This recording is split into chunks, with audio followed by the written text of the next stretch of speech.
Merci de nous suivre sur l'ensemble de nos plateformes pour vous informer sur Prestige. Au sommaire de cette édition. Après le vote de la proposition de loi entérinant le report de l'élection présidentielle au 15 décembre prochain, les députés du Parti démocratique sénégalais ont tenu un point de presse pour motiver leur bataille. Naissance du collectif des candidats de l'opposition juste après le report de l'élection présidentielle de février 2024. Ce collectif a aussi tenu un point de presse pour interpeller les chancelleries présentes au Sénégal.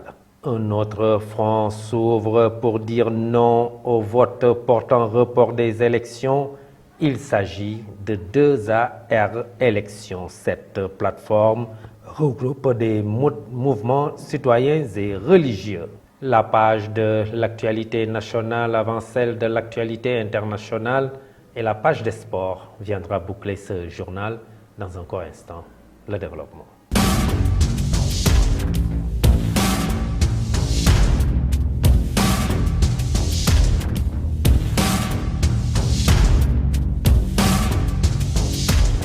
Mesdames, Mademoiselles, Messieurs, bonsoir et bienvenue dans ce journal. Après le vote de la proposition de loi entérinant le report de l'élection présidentielle qui devait se tenir le 25 février 2024 est désormais reporté au 15 décembre 2024, les députés du Parti démocratique sénégalais ont tenu un point de presse pour motiver leur bataille menée à l'Assemblée nationale. Selon le président du groupe parlementaire démocratie libérale, Mamadou Lamine Thiam, le PDS se réjouit de sa victoire obtenue pour le report de la présidentielle de février 2024. Je vous propose de le suivre.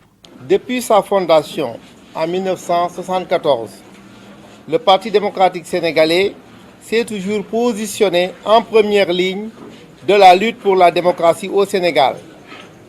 Dans cette tradition de combat démocratique, le PDS vient de mener avec succès la bataille pour la restitution des droits des candidats injustement privés de leur participation aux élections et particulièrement de notre candidat Karim Meïssa Wade, écarté du processus électoral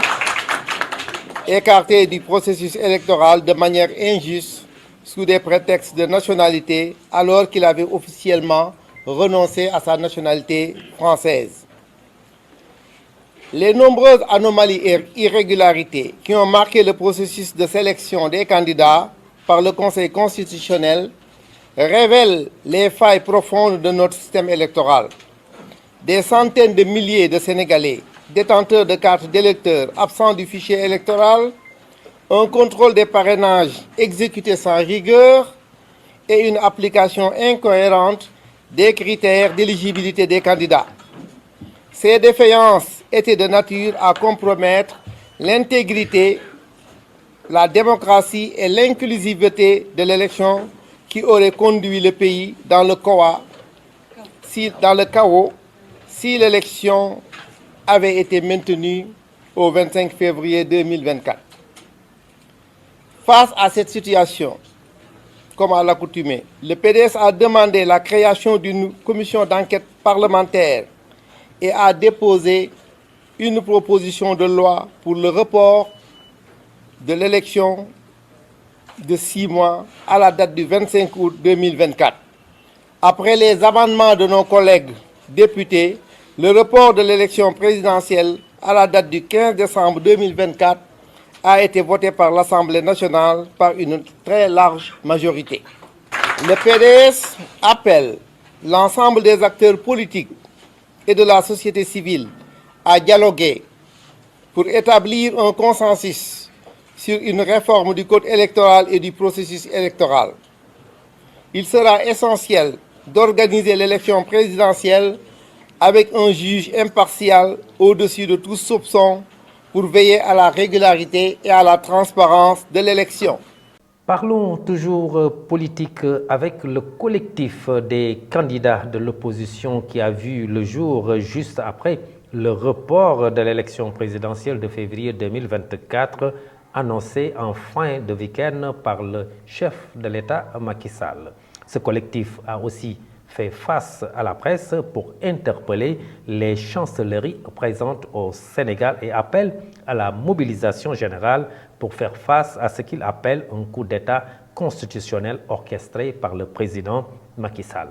Thierno Alassane Sall, le président de la République des valeurs, s'est prononcé sur ce sujet. Voici sa réaction. Et me joindre aux nombreuses voix qui ont constaté et condamné ce qui se passe, les événements graves qui se déroulent actuellement au Sénégal,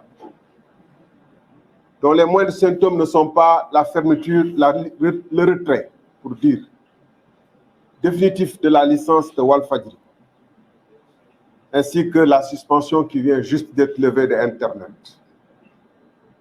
Et tout ceci procède d'une situation dans laquelle le président Macky Sall a choisi, avec un petit gang de députés et de membres de son parti, de perpétrer l'un des coups les plus odieux de l'histoire politique du Sénégal. Car assurément, il s'agit d'un coup et tout le monde, pour une fois, condamne sans réserve ce qui se passe. Le président Macky Sall et son gang de putschistes se retrouvent isolés comme jamais. Les condamnations des autorités morales de ce pays, et nous avons salué sous ce rapport la voix forte et claire de l'archevêque de Dakar, qui sans aucune réserve possible a dit que ce qui se passe est inacceptable et que la paix repose sur la vérité, mais que la vérité est en train d'être piétinée au Sénégal. Je dis et j'ai répété que si le Conseil constitutionnel avait pris sur l'affaire Karim Wade une autre décision, c'est en ce moment qu'on aurait pu le soupçonner de corruption. Puisqu'il est établi de manière irréfutable, scientifique, par Karim Wade lui-même, qu'il avait la double nationalité au moment où il déposait sa candidature. Ce président qui a envoyé notre armée en Gambie pour mettre fin à l'aventure de Yaya Jammeh, lui-même s'est mis dans un putsch. L'actualité politique domine les débats depuis quelques jours et après le collectif des candidats de l'opposition, un autre front s'ouvre pour dire non au vote portant report des élections présidentielles. Il s'agit de 2AR élections. Cette plateforme regroupe des mouvements citoyens et religieux, des organisations socio-professionnelles ainsi que des personnalités de la société civile. Ces membres se sont exprimés sur le report de l'élection présidentielle qui devait se tenir dans quelques semaines. Kelel Babacar Mbaye a lu leur déclaration. Nous suivons. Constatant avec indignation la signature par le président de la République d'un décret violant la Constitution, abrogeant le décret 2023-2283 du 29 novembre 2023 portant convocation du corps électoral, dont la mise en œuvre autorise le démarrage de la campagne électorale le dimanche 4 février 2024 et la tenue du scrutin présidentiel le 25 février 2024. Constatant que le Sénégal ne vit aucune crise politique ni institutionnelle qui justifie l'arrêt du processus électoral. Constatant que les députés ont voté sans débat la proposition de loi qui reporterait la date de l'élection présidentielle au 15 décembre 2024 et risquerait de prolonger le second mandat du président de la République dont le terme est fixé au 2 avril 2024. Nous, mouvements citoyens et religieux, organisations socio-professionnelles, personnalités de la société civile, réunis autour de la plateforme Aar Sunu Élection, exigeons le rétablissement du calendrier républicain. Nous invitons le pouvoir judiciaire, notamment le Conseil constitutionnel, la Cour suprême, à prendre leurs responsabilités devant l'histoire en rétablissant immédiatement l'ordre légal et constitutionnel. les citoyens concernés par la préservation des acquis démocratiques à se mobiliser massivement pour apporter une réponse populaire ferme partout dans le pays et dans la diaspora pour empêcher cette confiscation du pouvoir.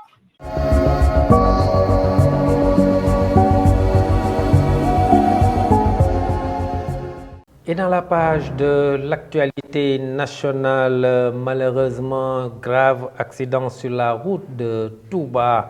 6 personnes ont péri. L'excès de vitesse pointé du doigt. La page de l'actualité nationale, c'est avec Mame Biram Cissé-Gaye. L'actualité nationale, c'est aux environs de 14 heures que l'accident a eu lieu et il s'est produit sur la route de Touba à l'entrée de Ndoulo. Un véhicule de type 4x4 en provenance de Dakar s'est renversé alors que le chauffeur tentait d'éviter un âne. Les témoins parlent de vitesse excessive et affirment même que l'accident est la conséquence tragique d'un petit rallye auquel le 4x4 s'est prêté avec un Peugeot 406. Le premier bilan, qui était à 4 morts et 5 blessés, s'est très vite alourdi. On parle désormais de 6 morts. Par l'autre chose, l'ancien ministre de l'économie, du plan et de la coopération remplace l'ancienne présidente de l'initiative pour la transparence dans les industries extractives ITIE. Après la démission hier de Eva-Marie Coll-Seck, c'est Oulimata Sarr qui prend les commandes de l'ITIE. Elle a été nommée en Conseil des ministres hier mercredi par le chef de l'État Macky Sall. L'Union européenne est préoccupée par le report du scrutin présidentiel. Ce report entache la longue tradition de démocratie au Sénégal et ouvre une période de grande incertitude, déclare Nabila Maslali, porte-parole de la Commission européenne. L'Union européenne demande instamment à la classe politique de prendre rapidement les mesures nécessaires visant à rétablir le calendrier électoral conformément à la Constitution du Sénégal et à la charte de la CEDEAO. L'Union européenne dénonce aussi le fait que cette décision majeure qui concerne un moment clé de l'exercice démocratique par l'ensemble des citoyens soit intervenue sans étroite consultation avec l'ensemble des acteurs politiques de manière inclusive et transparente. C'était tout pour cette actualité nationale.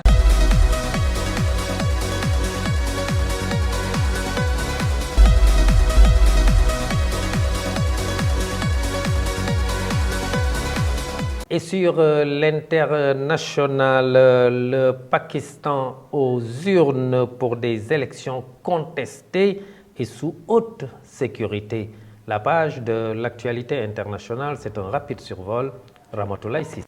Des dizaines de millions d'électeurs ont commencé à voter jeudi 8 février au Pakistan pour des élections ternies par les violences et l'emprisonnement de l'ancien Premier ministre Imran Khan et qui devrait déboucher sur un 4e mandat de Nawaz Sharif à la tête du gouvernement. Le ministère de l'Intérieur a annoncé que les services mobiles étaient temporairement suspendus dans tout le pays pour la journée électorale pour des raisons de sécurité. Ainsi, le 5e pays le plus peuplé au monde, avec 240 millions d'habitants, doit élire les 336 députés du Parlement fédéral et renouveler ses assemblées provinciales. L'autoritaire président de l'Azerbaïdjan, Ilham Aliyev, au pouvoir depuis 2 décennies et auréolé de son succès militaire au Haut-Karabakh, a été réélu mercredi 7 février sans surprise pour un 5e mandat avec plus de 90% des suffrages selon les résultats officiels. Ilham Aliyev, 62 ans, qui a hérité du pouvoir au décès de son père en 2003, a recueilli 92% des suffrages à l'issue du scrutin où l'opposition était absente. D'après les résultats portant sur la quasi-totalité du bureau de vote, le peuple azerbaïdjanais a élu Ilham Aliyev, président du pays, a déclaré le chef de la commission électorale centrale lors d'une conférence de presse. Le premier ministre israélien s'est engagé à poursuivre l'offensive militaire à Gaza jusqu'à la victoire absolue. Le premier ministre israélien Benjamin Netanyahou a rejeté mercredi la proposition de cessez-le-feu du Hamas et s'est engagé à poursuivre l'offensive militaire israélienne à Gaza jusqu'à la victoire absolue. Benjamin Netanyahou s'est exprimé peu après avoir rencontré le secrétaire d'État américain prend en visite Anthony Blinken qui a parcouru la région dans l'esprit de parvenir à un accord de cessez-le-feu. Nous sommes sur la voie d'une victoire absolue, a déclaré Benjamin Netanyahu, ajoutant que l'opération durerait des mois et non des années. Il n'y a pas d'autre solution. Mesdames et messieurs, c'en est tout pour l'actualité internationale.